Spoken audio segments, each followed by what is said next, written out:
បែកចានភូមិឋានកវីទឹកខ្មៅស្ងួតក្រៀមអស់ន័យបានហើយតែមើលមិនច្បាស់ពន្លឺចង់ទៀងអស់ប្រេងខ្យល់បងរលត់រឿងស្នេហ៍កវីបរិសុទ្ធ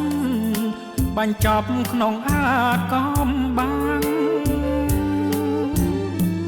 បងស្នេហ៍ស្រីស្ងួនអូនលួចពពដី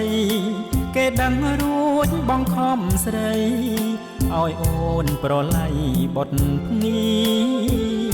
កែច្នៃប្រឌិតយកលេសបំផ្លាញស្នេហាបាត់ភ្នែកហើយប្រាប់គេថា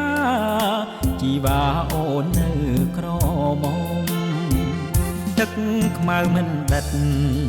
ប្រឹងចុចដល់ធ្លុំក្រដាំងកំណាប់ធ្លាប់តែពីរោះคล้ายជាពីងជេផ្ដាសាកាំងវ័យរងកម្មលិចលងព្រោះរឿងស្នេហាថ្ងៃអូនសំពរៀបការរូបបងคล้ายជាអ្នកទោគេចងអំបោះខ្ញុំជាប់ខ្នោះដៃគេផ្ទឹមតទួលពជ័យរូបខ្ញុំគេវាយប្រដៅឈ្មោះជាអ្នកទោងហ៊ានចូលចាប់យកកូនស្រីទំព័ររឿងស្នេហ៍កាវ័យចាចប់ហើយចប់មួយជីវិត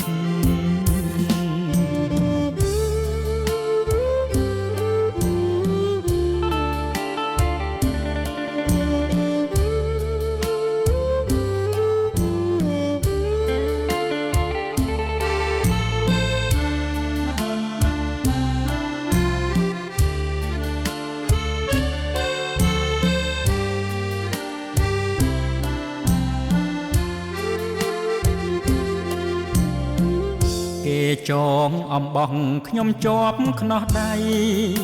គេផ្ទឹមតទួលពជ័យរូបខ្ញុំគេវាយប្រដៅឈ្មោះជាអ្នកទោងហ៊ានចូលចាប់យកកូនស្រីទំព័ររឿងស្នេហ៍កាវ័យចាចប់ហើយចប់មួយជីវិត